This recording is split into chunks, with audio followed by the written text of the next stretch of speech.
आज की क्लास में आपको बेहतर से बेहतरीन कॉन्सेप्ट्स कराने वाली हूँ, वो जो आपको अंग्रेजी बोलने में बहुत मदद करते हैं। ये क्या करते हैं? ये बड़े बड़े वाक्यों में काम आते हैं, जहां पर एक वाक्य का बहुत बड़ा सा हिस्सा इनके कॉन्सेप्ट से ही ट्रांसलेट हो जाता है आसानी से।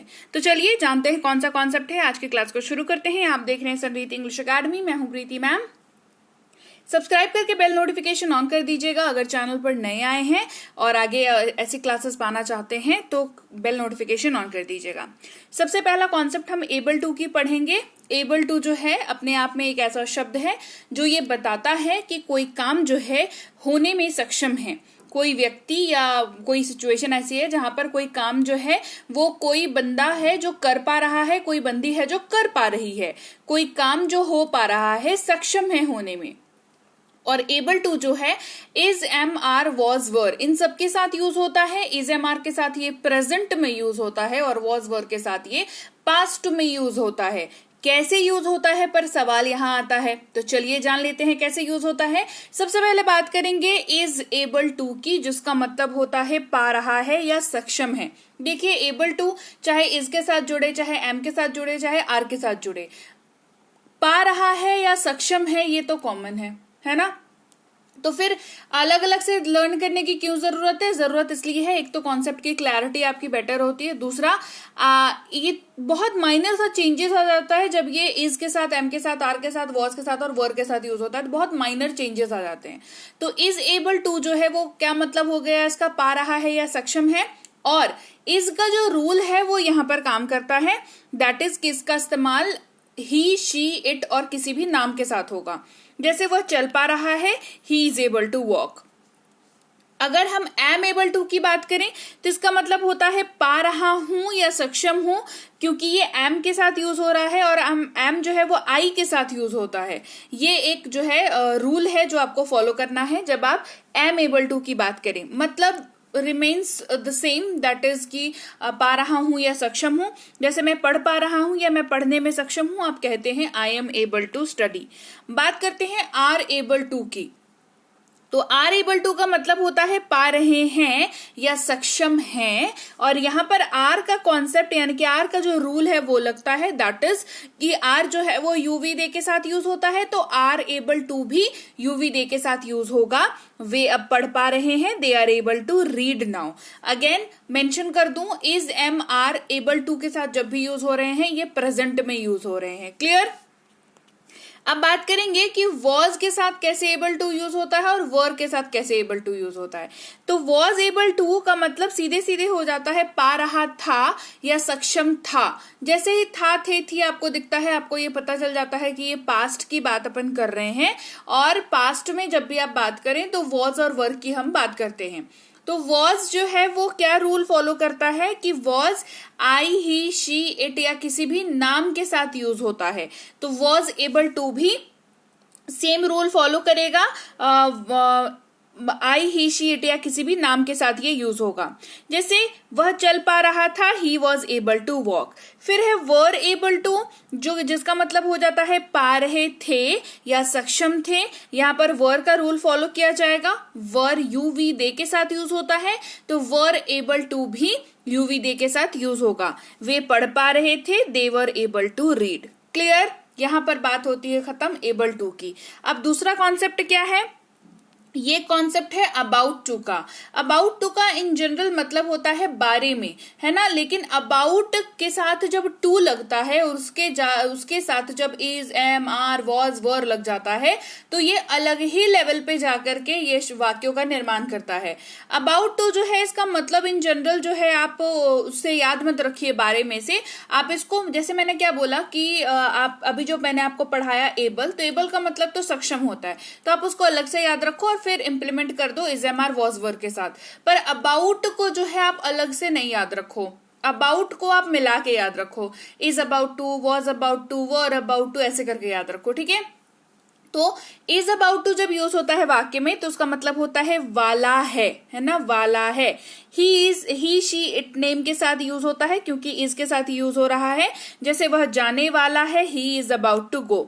एम अबाउट टू तो हो जाएगा वाला हूं, वाला हूं आई के साथ यूज होगा। मैं खाने वाला हूं, I am about to eat. वाले हैं आर अबाउट टू, यूवीडे के साथ इस्तेमाल होगा, वे लोग जाने वाले हैं, they are about to go. Clear? ये प्रेजेंट की बात हो गई। पास्ट की बात करते हैं, वाला था या वाली थी तो वॉज अबाउट टू यूज किया जाएगा। क्या यूज करेंगे? Was about to. वॉज का रूल यहां पर चलेगा, आई ही शी इट और किसी भी नाम के साथ यूज होगा। मैं खाने वाला था, I was about to eat. Were about to की बात करेंगे, वाले थे तो यूवीडे के साथ यूज होगा क्योंकि वर यूज हो रहा है, तो वे लोग जाने वाले थे, they were about to go. तो about to is am are was were के साथ यूज हुआ, वॉज और वर के साथ पास्ट में यूज हुआ, जहां पर हमें वाला था और वाली थी का कॉन्सेप्ट दिखा। ठीक है, तीसरे कॉन्सेप्ट की बात करते हैं और ये थोड़ा सा ट्रिकी जो है, मतलब मुझे कमेंट्स आते हैं थोड़ा सा ट्रिकी, इनको लगता है बच्चों को याद रखने में थोड़ा सी डिफिकल्टी आप लोगों को होती है, बट आपको डिफिकल्ट इसको नहीं बनाना है। ठीक है, ये है हैविंग टू का यूज, है ना, हैविंग टू का यूज हो रहा है। और हैविंग टू देखो, ऐसे एबल जो है इंडिपेंडेंट एक शब्द है, एग्जिस्ट करता है, अबाउट जो है वो इंडिपेंडेंट एक शब्द है, एग्जिस्ट करता है, पर हैविंग जो है वो कोई इंडिपेंडेंट वर्ड नहीं है, वो कॉन्सेप्ट के साथ ही यूज किया जाता है उसको, है ना। तो आप इसको is having to, are having to, was having to, were having to ऐसे याद रखो पेयर बना करके। ठीक है, तो इज हैविंग टू की जब बात करेंगे तो उसका मतलब निकलता है पढ़ रहा है। पढ़ रहा है मतलब कोई काम जो है, कोई फोर्सफुल सिचुएशन जो है आपके साथ अगर हो रही है तो वहां पर हैविंग टू का कॉन्सेप्ट बहुत सही बैठता है। तो इज हैविंग टू जहां पर इसका इस्तेमाल ही शी इट नेम के साथ ही होगा क्योंकि ये इज के साथ यहां पर यूज हो रहा है। जैसे उसे काम करना पढ़ रहा है, he is having to work. जैसे मैं पढ़ा रही हूं, आपको पढ़ना पढ़ रहा है तो you are having to read, you are having to study.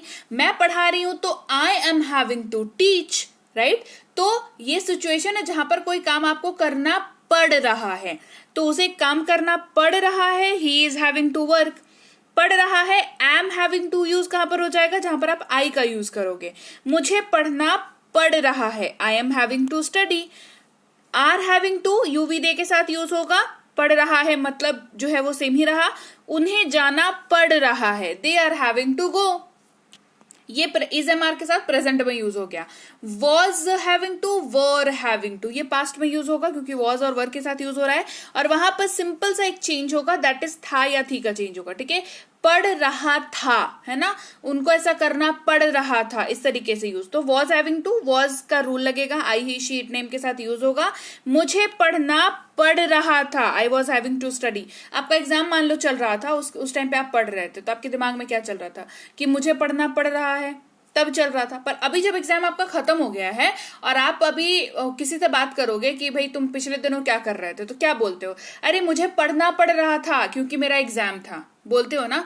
तो I was having to study, पढ़ना पढ़ रहा था, I was having to study. अब यही बात यूवीडे को सब्जेक्ट बना करके यूज करोगे तो वर हैविंग टू का यूज कर लेना, मतलब remains the same, just application बदल रहा है। ठीक है, यूवीडे के साथ। उन्हें जाना पड़ रहा था, दे वर हैविंग टू गो। अब इन्विटेशन था, बहुत क्लोज रिलेटिव है, तो उन्हें जाना पड़ रहा था, दे वर हैविंग टू गो। उन्हें जाना पड़ रहा था, दे वर हैविंग टू गो। तो लीजिए भाई, ये थी आज की क्लास। तो क्लास अगर आप यहाँ तक देख रहे हैं, इसका मतलब है कि आप बहुत सीरियस हैं अंग्रेजी बोलने को लेकर के, और यकीन मानिए ये क्लास आपके बहुत काम आएगी अंग्रेजी बोलने को लेकर के। तो क्लास कैसी लगी कमेंट करके मुझे जरूर बता दीजिएगा। क्लास को लाइक और शेयर तो आपने कर ही दिया होगा।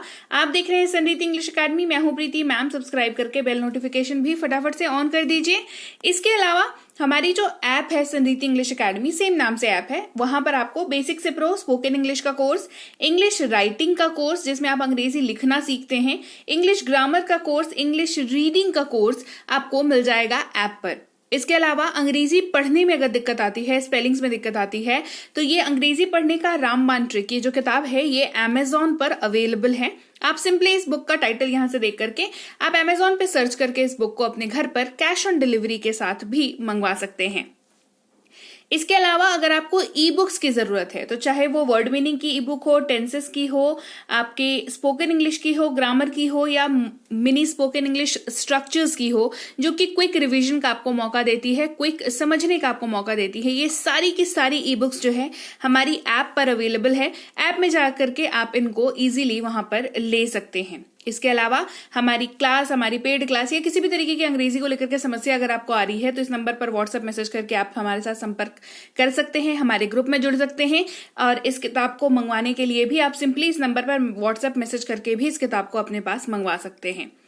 और हमारा ऐप कुछ ऐसा दिखता है गूगल प्ले स्टोर पर, वहां पे आपको यहाँ पर इंस्टॉल कर लेना है आपको अपने मोबाइल पर। इसके अलावा व्हाट्सएप का ग्रुप हमारा जरूर ज्वाइन करके रखें, रोज की फ्री क्लासेस आपको मिल जाती हैं। टेलीग्राम का चैनल हमारा जरूर ज्वाइन करके रखें, वहां पर भी आपको क्लासेस मिल जाती हैं, कुछ इंपॉर्टेंट अनाउंसमेंट होता है वो भी आपको पता चल जाता है, और ऐसे आप जो है अंग्रेजी के संपर्क में बने रहते हैं। तो thank you so much for watching आज की क्लास को। मैं आपसे मिलूंगी आपकी अगली क्लास में। Till then thank you so much for watching. Stay tuned to संरीत इंग्लिश।